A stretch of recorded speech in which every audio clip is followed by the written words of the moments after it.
Sur ces images, un automobiliste fait demi-tour et roule à contresens sur plusieurs kilomètres, simplement parce qu'il a manqué sa sortie.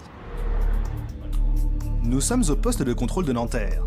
Ici, 24 heures sur 24, les opérateurs surveillent les routes de l'ouest parisien. Bonjour monsieur. Vous êtes en panne sur la 13 ? C'est ça, Vous êtes dans quel sens ? dans le sens Rouen. Depuis cette salle, ils gèrent les accidents ou les ralentissements, de la simple panne jusqu'au carambolage. Cédric est l'œil du dispositif. Sous son contrôle, quelques 600 caméras suivent les faits et gestes des automobilistes. Et dans ce secteur, l'opérateur surveille particulièrement les tunnels. Dans un lieu clos, il n'y a pas de place pour l'erreur.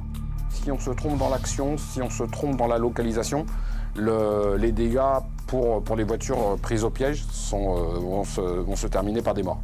Pour ne pas perdre un instant en cas de problème, Cédric dispose d'une arme ultra moderne. Quand ce signal retentit, c'est que l'une des caméras a repéré un problème. Ces caméras, dites intelligentes, savent en effet reconnaître certaines anomalies. Mais il y a aussi des capteurs dans le tunnel. Ce dispositif permet à Cédric de repérer en temps réel un nombre impressionnant d'incidents.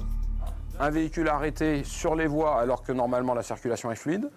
Un véhicule arrêté sur la bande d'arrêt d'urgence, la présence d'hydrocarbures, la présence de fumée dense et la présence du feu. La technologie au service de la sécurité routière, il y en a de plus en plus sur nos routes.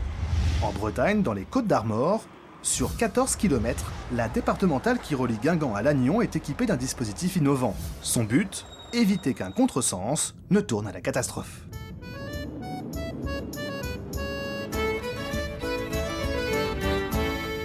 Alors là, vous avez un mât.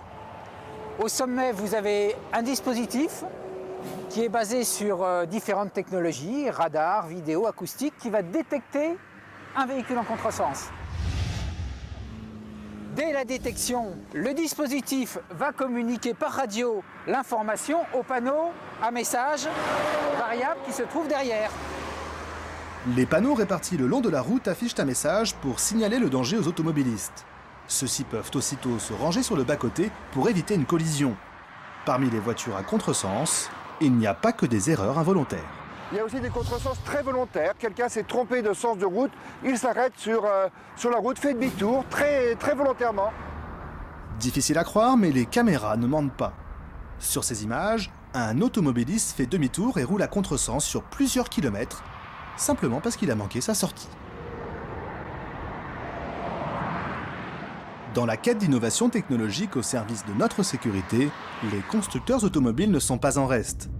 Certaines voitures agissent en véritable ange gardien de leurs conducteurs. Imaginons le scénario suivant.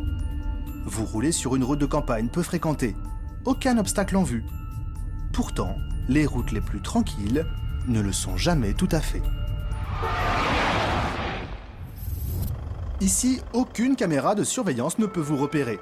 Mais ce n'est pas grave, la voiture s'occupe de tout. Que vous arrive-t-il ? En cas de choc, la voiture appelle automatiquement les secours. Entre le grand véhicule Que vous soyez en état de répondre ou pas, le véhicule est localisé grâce à ce boîtier qui contient une carte téléphonique et un module GPS. Les secours savent alors précisément où trouver le véhicule, même si le conducteur est inconscient. Quand on sait qu'en matière d'accident, les délais d'intervention sont capitaux, on mesure l'intérêt du dispositif. Il y a une étude qui a établi que si l'ensemble des véhicules en Europe avaient un appel d'urgence, on pourrait sauver jusqu'à 2500 vies. Pour les constructeurs, la sécurité est devenue un argument marketing. Les véhicules, notamment haut de gamme, sont dotés d'équipements toujours plus perfectionnés. Voici par exemple la fin annoncée de l'angle mort.